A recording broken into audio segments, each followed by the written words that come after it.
അതെല്ലാം നമുക്ക് സ്കൂളിൽ നിന്നേ പഠിപ്പിച്ച് വരേണ്ട ഒരു കാര്യമാണ്. ഇത് വീട്ടിൽ എന്താണ് ചോറെടുത്ത് വച്ചാൽ അത് മേശപ്പുറത്തിരുന്നാൽ പോലും ആൺകുട്ടികൾ വിളമ്പി കഴിക്കില്ല. അത് ആരെങ്കിലും വിളമ്പി കൊടുക്കണം. അമ്മ സമ്മതിക്കില്ല. അത് അമ്മമാരുടെ ഒരു ഇതാണ് കേട്ടോ. ഞാൻ വിളമ്പി കൊടുത്താലേ അവൻ ഉണ്ണുള്ളൂ. അപ്പം അമ്മമാർ വെളിയിൽ പോലും പോകില്ല. അവൻ കോളേജിൽ നിന്ന് വരുമ്പോൾ അവൻ എന്തെങ്കിലും ആഹാരം എടുത്തു കൊടുക്കണം. കോളേജിൽ നിന്ന് പറഞ്ഞ പയ്യനോട് ചായ ഇട്ട് കുടിയിടാന്ന് പറയേണ്ട കാര്യമേ ഉള്ളൂ. അത് ട്രെയിൻ ചെയ്യില്ല. അത് ആമ്പിള്ളേർ കല്യാണത്തിന് മാത്രമല്ല, എത്രയോ സ്ഥലങ്ങളിൽ കേൾക്കുന്നുണ്ട്. അവൻ ജോലിക്ക് പോയി, ബാംഗ്ലൂര് നല്ല ജോലിയായിരുന്നു, പക്ഷെ ഭക്ഷണം ഇഷ്ടപ്പെടാത്തതുകൊണ്ട് തിരിച്ചു വന്നു. What is this? ആരുണ്ടാക്കി കഴിക്കണം? ജോലിയും കരിയറും ഒക്കെ അല്ലേ, നല്ലതല്ലേ, പക്ഷെ ഞാൻ ഭക്ഷണം ഇഷ്ടപ്പെടാത്തതുകൊണ്ട് തിരിച്ചു വന്നു. ആൺകുട്ടിയല്ലേ, ഭക്ഷണം ഉണ്ടാക്കാൻ അറിയില്ല. കഴിക്കാൻ അറിയാമോ? ഭക്ഷണം ഉണ്ടാക്കാൻ അറിഞ്ഞാൽ എന്താ? പഠിച്ചാൽ എന്താ? അവൻ കഴിക്കുന്നതല്ലേ. അപ്പൊ അങ്ങനത്തെ കാര്യങ്ങളിൽ നമ്മൾ വീട്ടിൽ ട്രെയിൻ ചെയ്യിപ്പിച്ചിട്ടില്ല.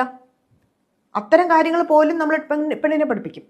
ഭക്ഷണം ഉണ്ടാക്കാൻ പഠിപ്പിക്കും. കാരണം ഭർത്താവിൻ്റെ വീട്ടിൽ പോയാൽ, അതിന് അവർക്ക് വേണ്ടിയല്ല, ഭർത്താവിൻ്റെ വീട്ടിൽ പോയാൽ നമ്മൾ കഴിക്കുന്ന ഭക്ഷണത്തിന് നമ്മൾ മറ്റാരെയും ഡിപ്പെൻഡ് ചെയ്യേണ്ട, നമ്മൾ തന്നെ ഉണ്ടാക്കി കഴിച്ചാൽ എന്താ പ്രശ്നം?